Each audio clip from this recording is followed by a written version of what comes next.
Pegasus जासूसी, कृषि कानूनों और दूसरे मुद्दों को लेकर संसद में विपक्ष का हंगामा जारी है। गुरुवार को भी संसद में शोरगुल के चलते कामकाज नहीं हो पाया। ऐसे में दोनों सदनों की कार्यवाही शुक्रवार 11 बजे तक के लिए स्थगित कर दी गई। राज्यसभा की कार्यवाही शुरू होते ही विपक्ष ने नारेबाजी शुरू कर दी, जिसके बाद सदन पहले 12 बजे तक, फिर 2 बजे तक और फिर दिन भर के लिए स्थगित कर दिया गया। पाकिस्तान अधिकृत कश्मीर में चल रहे चुनावों को लेकर भारत ने कड़ा ऐतराज जताया है। भारत ने पाकिस्तान से साफ शब्दों में कहा कि पीओके में उसने अवैध कब्जा किया हुआ है। इन भारतीय क्षेत्रों पर पाकिस्तान का कोई अधिकार नहीं है। पाकिस्तान अवैध कब्जे वाले सभी भारतीय क्षेत्रों को फौरन खाली करे। यहाँ चुनावी प्रक्रिया पूरी तरह से गलत है।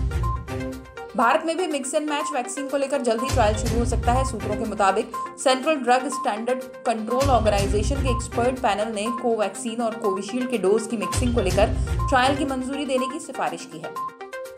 देश में कोरोना के मामले एक बार फिर बढ़ने लगे हैं। यहाँ गुरुवार को 44,667 संक्रमितों की पहचान हुई। 42,107 मरीज ठीक हुए और 549 लोगों की मौत हुई। देश में नए संक्रमितों का आंकड़ा पिछले 24 दिनों में सबसे ज्यादा है। इससे पहले 7 जुलाई को 45,701 लोगों की कोरोना रिपोर्ट पॉजिटिव आई थी। कोरोना की तीसरी लहर का कहर दुनिया भर में जारी है। बीते दिन इसके 6,55,000 नए मामले सामने आए और 9 जून के बाद लगातार दूसरे दिन कोरोना से मरने वालों की संख्या 10,000 के पार हो गई। बीते 24 घंटे में 10,290 संक्रमितों की मौत हुई। गुरुवार को 4,09,000 लोगों ने इस बीमारी को मात भी दी है।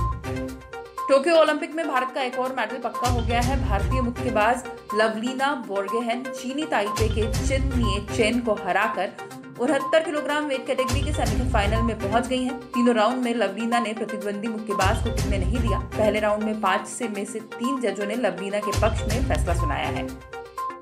श्रीलंका ने गुरुवार रात भारत को तीसरे और आखिरी T20 मैच में 7 विकेट से हरा दिया। इसी के साथ उसने T20 सीरीज को 2-1 से जीत लिया। ये श्रीलंकाई टीम की भारत के खिलाफ पहली द्विपक्षीय T20 सीरीज जीत है। इससे पहले 7 सीरीज में भारत ने 6 सीरीज जीती थी। दिल्ली में बारिश का दौर बृहस्पतिवार को भी जारी रहा और आज भी राहत बनी रहने का अनुमान है। बारिश ने मौसम को कूल कर दिया है और लोग गर्मी भूल गए हैं। दिल्ली में बृहस्पतिवार को भी दिन भर रुक रुक के बारिश होती रही। दिल्ली में सर्वाधिक 73.4 मिलीमीटर बारिश लोधी रोड मौसम केंद्र पर दर्ज की गई।